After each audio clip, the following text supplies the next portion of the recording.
Rabbitohs Radio Podcast, the number one source for everything South Sydney Rabbitohs.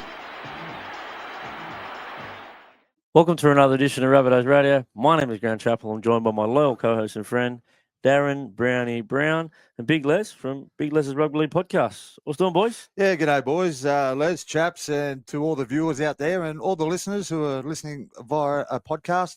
Just a quick mention, boys, before we get on to the show. I just want to thank everyone for all their support over the last couple of weeks. Had some really good feedback with the shows that we've been doing, all the content. So if you like this show on YouTube, please like, subscribe, share, comment, do whatever you've got to do. But we love doing the show for you guys out there, and we really thank you for all your support. Speaking of the content, mate, Mr. Tech Wizard over here, we're going to start calling you after you've fixed a bit of the quality issues that we were having, but looking all red hot, ready to go now. We've appointed him quality control captain, so the manager. Yeah. Look, Browny was due for a win. Let's be honest. So he's had a bit of a win there. Look, I've got the new membership hat for 2025 there, put out by the Bunnies. Got a bit of a Wahoo thing on the side. Nice with the Bunnies' new sponsor there. So, yep, get online there and become a member today of the mighty South Sydney Rabbitohs. And there's plenty of reasons to do that because guess who's back, boys? Wayne's back. He's back. He's back in the building on Monday. Did a bit of walking around and observing what was going on out there, Brownie. Me and you went out there on Monday.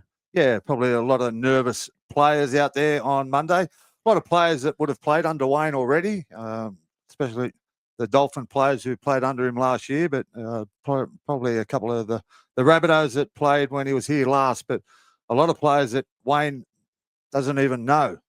You probably don't even know their names. So he's going to have to get used to them. Like you said, Chaps, he was doing a lot of observing, a lot of watching.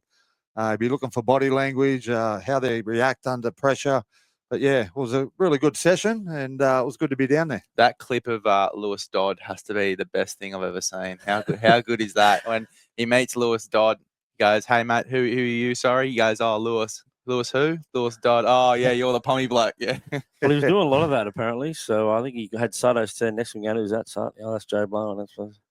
So he's still learning the names. And, I mean, me and Brownie don't know all the names. I've been down there a few times. And even some of the people in the media for South are still getting used to the names. There's so many people in this squad. There's 40-odd to remember. Most of them out in the field. But we bumped into the captain, Brownie, didn't we? Yeah, we did. We spoke to Cameron Murray when he will be returning. He said the 12th of December, but he's in and around the club like a true professional he is. Got a cast on his arm still, but still doing a lot of lower body stuff, he said. But, yeah, he'll be ready to go on the 12th of December. That's really good to hear. And obviously there was concerns regarding him not being available for round one. The fact that he's going to be back 12th of December training with the boys, I think is a real good sign. Yeah, he won't be doing everything, you know what I mean? He's who knows, he still mightn't be ready for round one. But all I'm saying is he'll be ready to return to training on the 12th of December. Yeah, and Keon will be joining him there. And Havili as well, because he was in that the Pacific Nations as well. Yeah, but look, there was some pretty impressive guys. First time we got our eyes on Lewis Dodd, the potential number 7 there, and he looked pretty sharp. He looks pretty quick over the ground, doesn't he? Yeah, he does, and I'm sure he'll get a lot of benefit out of, and we've probably already said it on the show, that training with all the experienced players, the elite NRL players. He's untried in the NRL. Obviously had that one game that you spoke about, Les, out there at Penrith in the World Club Challenge where he kicked that winning field goal. But, yeah, really looking forward to see how he goes, especially in the early rounds. Yeah, how did he look at training, boys? A bit silky? What was the sort of first glance at him like, first impressions? Well, I think the first little ball thing we've seen, it was just Campbell Graham on the right-hand side with him. Lead run, little play out the back to Joe Gray. Yeah, look pretty sharp. They all look pretty on song, didn't they? I think Latrell and that were doing a bit of running on the side, weren't they, Brandon? They weren't quite in that main squad yet. Yeah, there was a number of different players doing different things, and but majority of the squad were training. Just on Lewis Dodd, I spoke to Mitchell Pearce this morning, who played against Lewis Dodd over there in the Super League. Said he's a good little young player, still very young, but he'll benefit coming to the NRL and playing with these elite players. And got a nice little kicking game, he indicated. So, yeah, really, like I said before, looking forward to watching him go, especially in the early rounds. Yeah, for sure. Look, we'll do an injury update there. Junior Totola Had a little yak to him yesterday. He looks like he said he'll be back to full duties in January. So he's still building up coming into Christmas. He won't quite be ready. So we need the big boy back in the park, don't we? Yeah, 100%. He's so valuable to us, and yeah, look, it's a shame that he's obviously still coming back, but look, when he does come back, he's going to be an absolute powerhouse. Yeah, you might have seen Schuster, who's I believe got a calf injury with that. It's like a weightless running machine. Takes a bit of weight off your hips. I think he's going to start doing that over the next couple of weeks, along with Shaq, who's he's got a lower leg injury as well. I think he's got another calf injury. So, them couple of blokes looking to get themselves back into shape, especially Shaq and Schuster. Boys, yeah, you might have seen a bit of footage of the boys down there surfing at Maroubra Beach. Saturday surfing school, they were calling it. I don't think Sutto was too happy about the photo they put up of Jamie Humphries before his one. He wasn't too happy with the media team about that one, but he did report that Matty Humphries was a bit of a star on the surfboard. He was pretty good. The Central Coast boy, he's in the board riders up there somewhere. So yeah, young Matty Humphries, the other budding little halfback. Well, I was going to ask you, chaps. I know you went down there the other day when all the boys were down there, but always down the brass surfing yourself. Have you seen any of the other boys out in the surf, and who's the pick of the bunch? Mate, Lockie Ilias gets out there. He has a bit of a crack. Hey, he's a dragon now. That's all right. Tane Milne. Tane's not the there either, right? but he's out there on the surfboard and the boogie board. What about Jack? Jack likes getting down there. Jack has a bit of a crack, yeah. He's a bit of a fish out of water there, Jack, but he'll get better.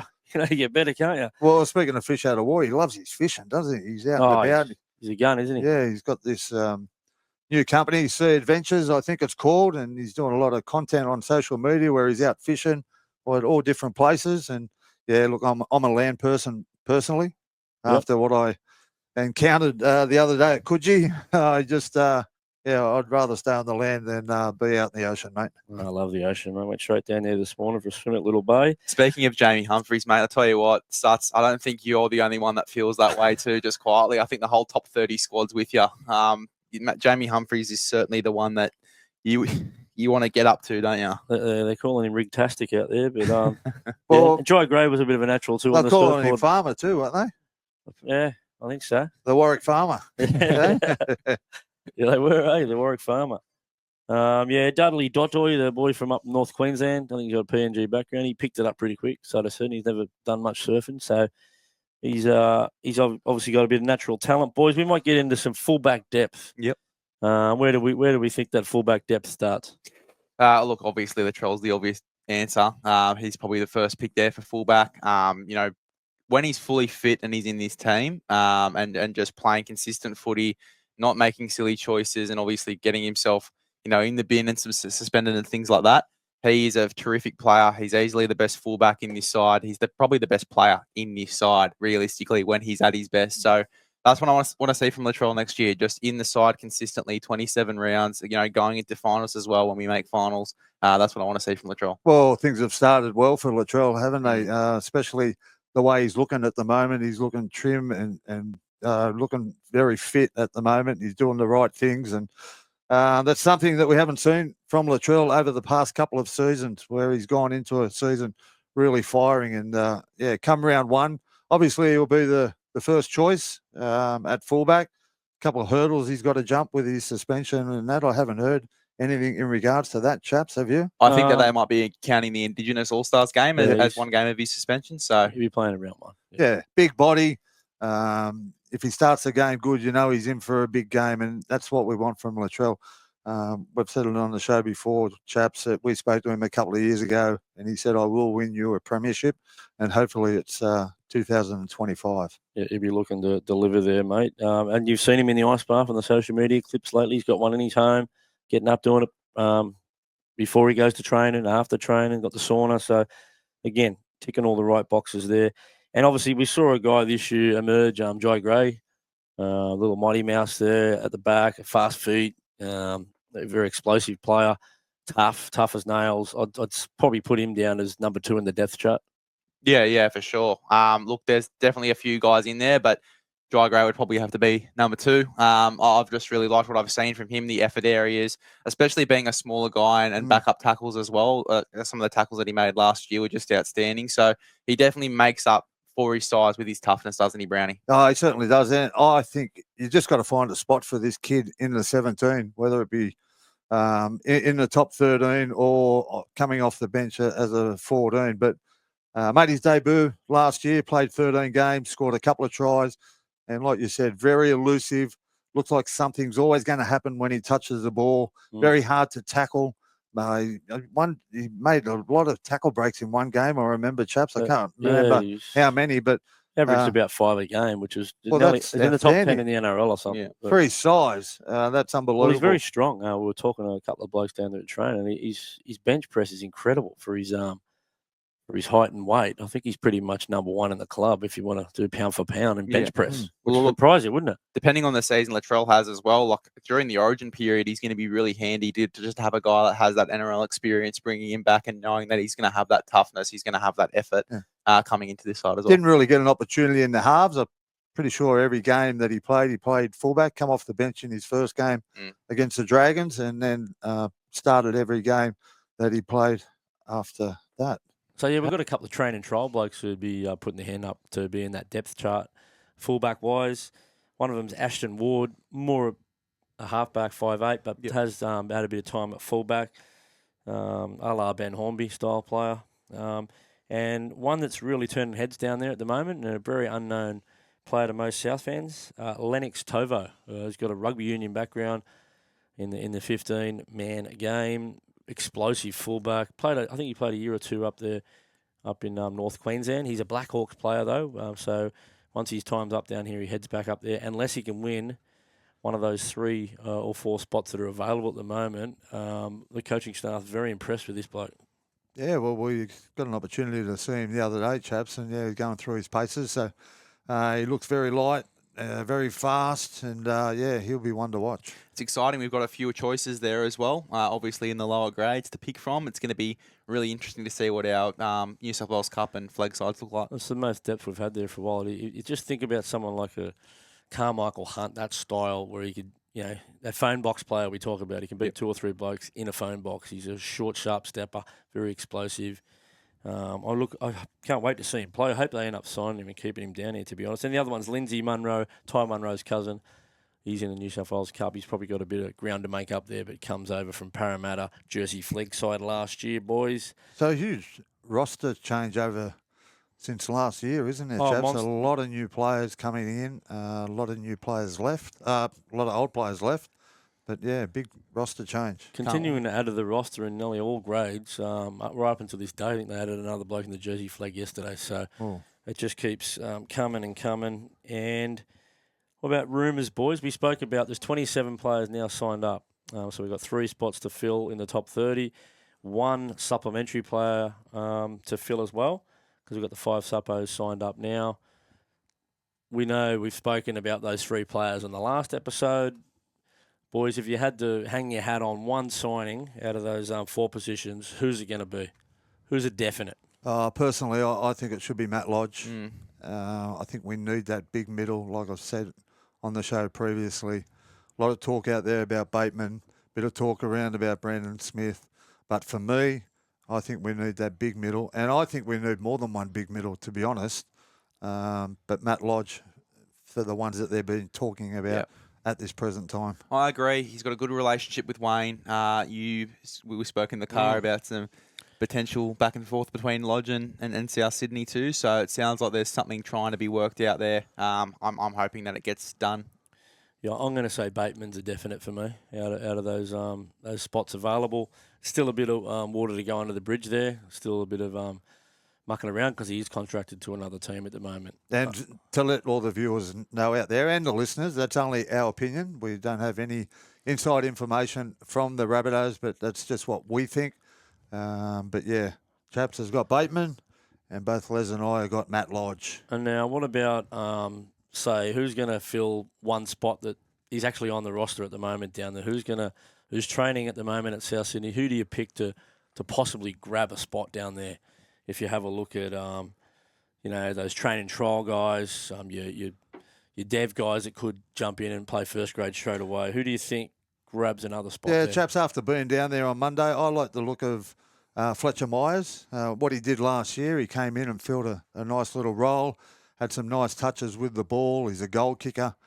I think he can definitely take one of them spots in that top 30 after what I've seen the other day. He's fit. He's starting to grow. He's a big body. He doesn't mind the tough carries. And he'd be a perfect opportunity to play centre wing if we've got a couple of injuries like we have done over the last couple of years. Who do I want it to be? I think Bally Beyond Odo for me is one that I really want to see lock down a spot, maybe at 14. I think that he just can play a few positions there in the spine. Be really crucial, obviously, if there's injuries mid-game. And, only 22 years of age as well, has so much experience for his age. I just think that he'd be such a great guy to have in the 17.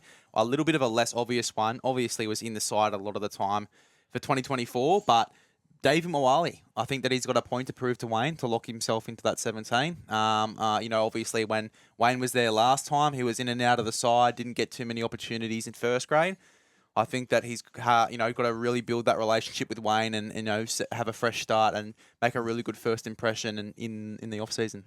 Yeah, Chaps? you stole me thunder there with Bailey Beyond the Odo. I was going to pick him, but on that same list, I just spoke about him there. Now, he's not going to win a 17 spot early in, but I think they might sign this Lennox Tovo to a possible supplementary contract, I think, to get him into the squad, to keep him here so he doesn't go back to North Queensland.